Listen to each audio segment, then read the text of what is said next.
आपके चरणों में, सारे तीर्थ धाम आपके चरणों में हे गुरुदेव प्रणाम आपके चरणों में।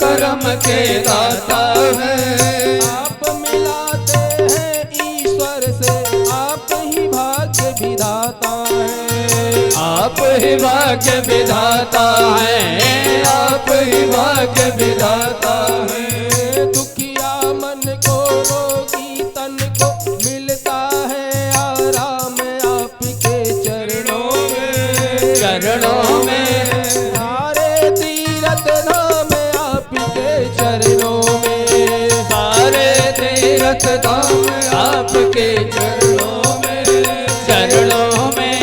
हे गुरुदेव प्रणाम आपके चरणों में।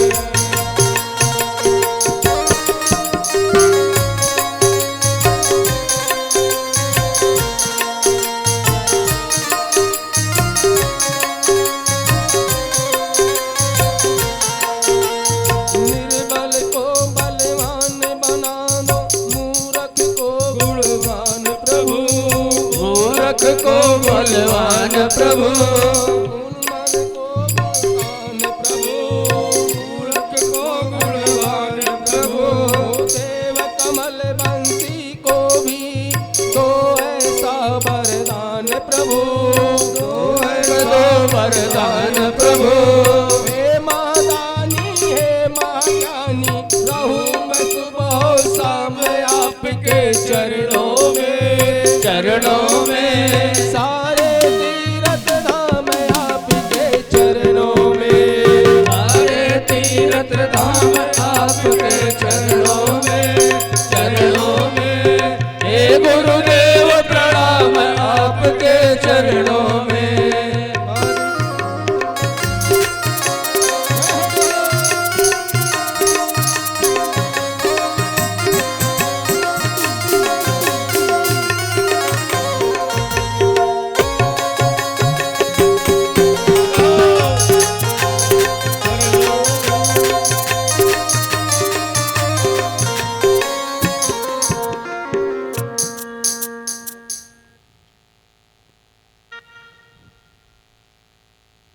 बोलो सियावर रामचंद्र भगवान की जय, पवन पुत्र हनुमान की जय। यह श्री हनुमान कथा श्री हनुमान चालीसा की 40 चौपाइयों पर कहा गया है और हनुमान चालीसा का श्री तुलसीदास जी ने जब लिखा तो उस समय श्री तुलसीदास जी मुगल के कारागार में थे। गुरुदेव भगवान कहते हैं कि श्री तुलसीदास जी जिस समय अपने सनातन धर्म को बढ़ा रहे थे उस समय मुगल शासन था और उस मुगल शासन में हमारे सनातन धर्म जो सनातन है, शाश्वत है, अनंत है, आदि है, जिसको कोई न मिटा पाया है और ना ही कोई मिटा पाएगा, उस हनुमान चालीसा की चौपाइयों को श्री तुलसीदास जी ने कारागार में लिखा। और कारागार में क्यों गए श्री तुलसीदास जी? क्योंकि श्री तुलसीदास जी अपने सनातन धर्म का बढ़ावा कर रहे थे और मुगल अकबर को यह पसंद नहीं था। किसी ने जाकर के शिकायत करी तो अकबर ने श्री तुलसीदास जी को कारागार में डाल दिया।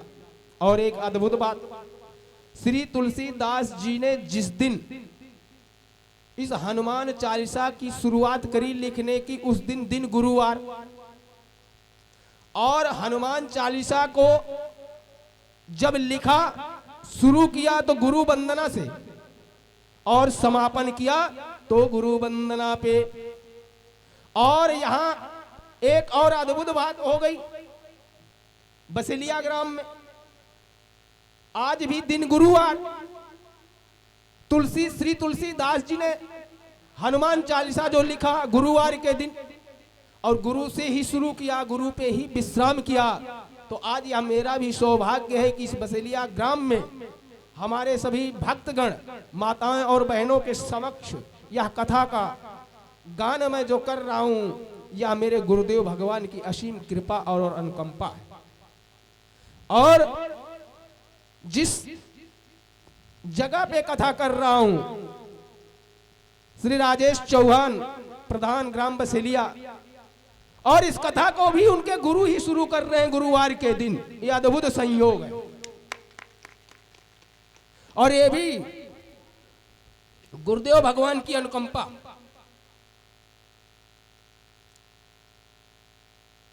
तो श्री तुलसीदास जी लिखते हैं कि श्री गुरु चरण सरोज राजा निज मन मुकुर सुधार, बरनौ रघुवर बिमल जस जो दायक फल चार। श्री तुलसीदास जी ने गुरु के चरणों में निवेदन किया। क्या श्री, श्री का अर्थ क्या है? हम लोग श्री अपने बड़े के लोगों के आगे लगा देते हैं श्री, उसके बाद उनका नाम लेते हैं।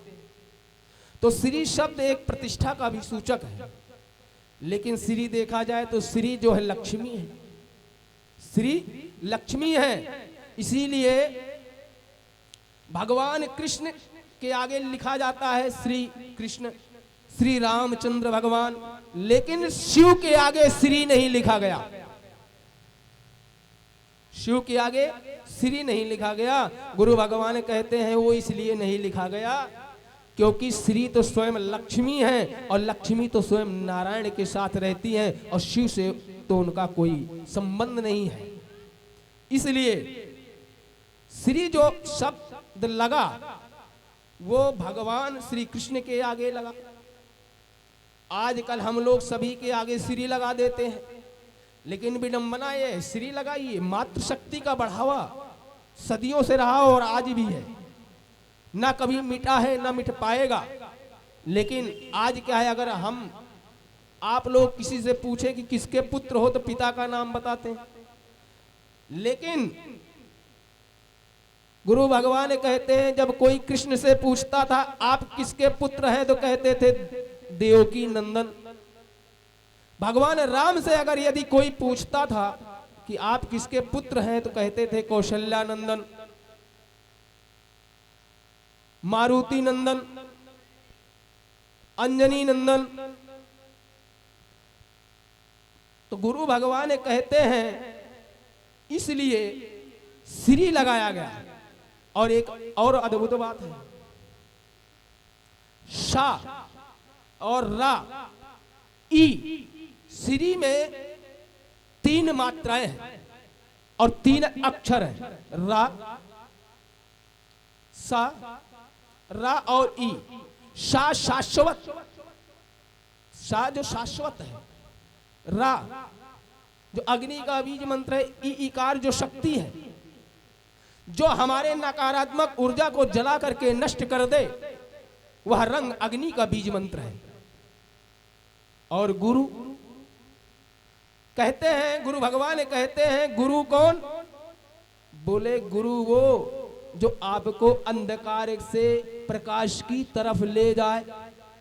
लेकिन प्रश्न ये उठता है कि कौन से अंधकार से निकालेंगे और किस प्रकाश में ले जाएंगे? तो गुरु भगवान कहते हैं चिंता करने की कोई जरूरत नहीं। जब सदगुरु के शरण में आप आ जाएंगे तो गुरु भगवान आपको मोह और माया के अंधकार से निकाल करके प्रकाश में ले जाएंगे। लेकिन कौन से प्रकाश में? तो कहते हैं आत्म साक्षात्कार, अपने आत्मा का प्रकाश। अहम ब्रह्मम तम ब्रह्मम त्वसी ब्रह्मम ब्रह्मास्मि एकम ब्रह्मम द्वितीय नास्ति। गीता में भी कहा भगवान कृष्ण ने। तो भी प्रश्न उठता है कि 33 कोटि 33 प्रकार के देवताओं को हम पूजते हैं, लेकिन ऐसा नहीं है। जब वेद यह कहता है, भगवान कृष्ण यह कहते हैं कि एकम ब्रह्मा द्वितीय नास्ति, दूसरा कोई है ही नहीं है, ब्रह्म तो एक ही है, तो 33 कोटि कौन है फिर? जो 33 कोटि देवता हो गए, कैसे हो गए? तो बोले प्रकार। तो बोले वो कैसे? बोले वो ऐसे समझिए जैसे आप अकेले हैं, आप अकेले हैं, लेकिन माता के सामने जाते हैं तो पुत्र बन जाते हैं, है ना? भाई के सामने गए भाई, और ससुराल गए तो दामाद बन गए। एटीट्यूड बहुत ज्यादा हो जाता है, व्यक्ति ससुराल चला जाए, कपड़े चाहे जैसे भी हो, लेकिन कॉलर तो एक बार खड़ा ही करता है कि हम ससुराल आए हैं। और वहीं उसे बहन के यहाँ भेज दो और बहन के यहाँ चला जाए, तब देखो उसका मुंह कैसे लटका रहता है। तो ये क्या है? ये प्रकार है। आप अकेले हैं लेकिन रूप अनेक है। उसी तरह से ब्रह्म एक है, रूप अनेक है। हम 33 तरह के देवताओं को नहीं पूजते, 33 प्रकार के पूजते, 33 रूपों को पूज रहे हैं हम, उनके हम रूप को पूजते हैं। श्री तुलसीदास जी आगे लिखते हैं, श्री गुरु चरण सरोज। सरोज कहते हैं कमल के फूल को, तो गुरु के चरण, कमल रूपी चरण जो कमल के फूल के समान है। श्री गुरु चरण सरोज रज, और उनके चरणों की धूल। और निज मन, निज माने मेरा, और मन, निज मन मुकुर सुधार। मुकुर कहते हैं दर्पण को, मुकुर कहते हैं दर्पण को। निज मन मुकुर सुधार,